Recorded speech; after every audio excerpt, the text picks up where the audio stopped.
Again, Snap, it's right, very fragmented marketplace. In the United States, we're still figuring it out. A lot of that has to do with smartphone adoption. That even though smartphones are growing like crazy in the marketplace, we still have a lot of people that don't have those devices. So we really, again, have to understand your audience. So I'd say the two biggest failures are not going to a mobile-friendly website if you use any of these devices, right? Or you go to something that is just hard to read, or there's no really good offer. I don't have an example of my other slide deck. Like Chevrolet does a good job. Like, see what car this. And I have a slide at the end. I'll give you where you can go see a really good example of QR code used in New York. But see how this car was used. What movies this car was used in. So you're like, if you're a car buff, you're at a car show, you're like, oh, I'd like to see that, right? So there's an offer, or some type of specs. If you're in a B2B space, some of it is like, download our 30-page white paper. Well, and then afterwards, that's the ROI. They're like, we didn't have anybody go to this. And I'm like, geez, I don't know why. This is odd. I'm confused. So don't be careful where you put it, right? Test it. This one at a car show, I don't know. I mean, maybe I would love to see the response rate, but it probably doesn't matter, right? I mean, but so we have those like, if you Google QR code failures or fails, you'll see it like in subways, like there's a guy leaning across the track like this trying to take a picture. I think on billboards it's a really bad experience too, because I mean, I'm not, raise your hand, but I know none of this room ever texted and drove before. But I mean, now you're texting, driving, and trying to shoot a QR code at 70 miles an hour. I mean, that's down. But another thing, I don't really talk a lot about text, but text is a super great medium for even B2B companies because it's cheap, right? And there's so many cheap ways to sign up and test it. We're talking about $25. You can get some keywords going and put it on. Again, same thing. You make sure you're going. You can put links in there to content on your website, like, hey, go to this page, a mobile-friendly landing site. And we can use it as polling too, like text. And I have an example for that. But we can text, and then it'll ask 3 questions, and you get all that data plus their phone number. So it goes back to, we spend all this time as marketers trying to get emails, right, from people. You have these great email lists, you churn through it, you can go to your boss, if you have 10,000 email lists, we have a 4% or 2% response rate. We're really excited when it goes up 0.5%. But what if we started capturing phone numbers now? So that's one of the things I would tell you to do as a marketer is look at just figuring out ways to capture phone numbers to start text messaging those people that want to do that. Question on that. I haven't done any of that text method yet. What are the spam rules on that? It's an opt-in also, so any kind of company you work with is going to have those types of opt-in. So it's basically they have to have a stop. So if they type stop, they're out of it, right? And the same kind of thing goes in. So they kind of manage that text messaging list for you. So again, you can't keep bombarding them with messages, right? So you have to use a service with those phone numbers, and as long as you're engaged. So it's the simple rule, like make sure you have a good offer. Usually it's like, we'll tell them what you're going to do. We're only going to text you, at events. Event alerts, like, oh, come by, we have our CEO is speaking, right? Come by, we have a product demonstration.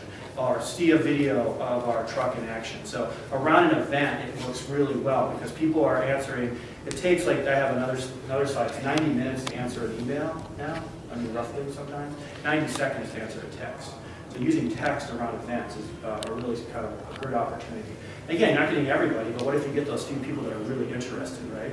That want to sign up for text alerts. And there's some apps that allow you to do that. That's what we're talking about here. Anybody heard of location-based marketing or proximity marketing? Okay. I have a device here, and you can see me after, but if you go on your mobile phone now and go to Growl Demo, if you're on your phones, you can see it. And but it allows you to capture information. So if you're there, like you have a sign that says, go to, call it Condit Wi-Fi. You could have different product ones too around that would have the different product pages. And it's basically HTML. It could be video. It could be any kind of form. It could be download PDFs. But it also looks in like 100, 150 foot radius around the event. And it will tell you every cell phone, not the number, but the type of phone and operating system that's around your event.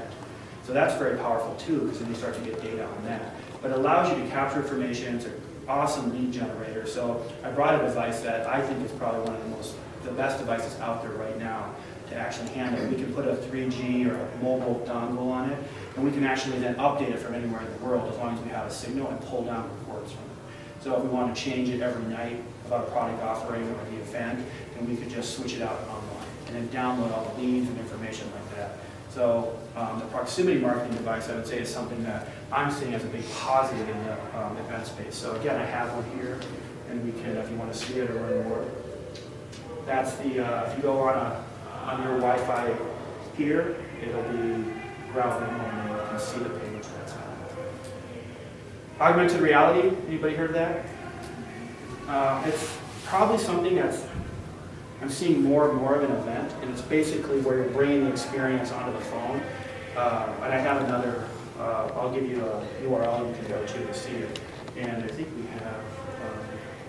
Since the invention of shoes, you try them on where they're sold. And in the digital age, it stays the same.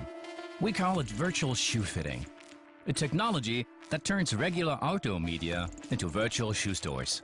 For the first time, we synchronized 3 Microsoft Kinect devices to scan your feet. We then used this data to render 3D shoes on top of it, in real time.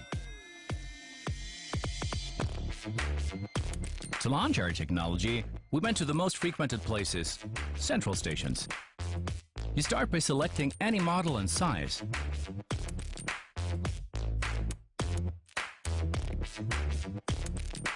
To see the shoe like you're actually wearing it.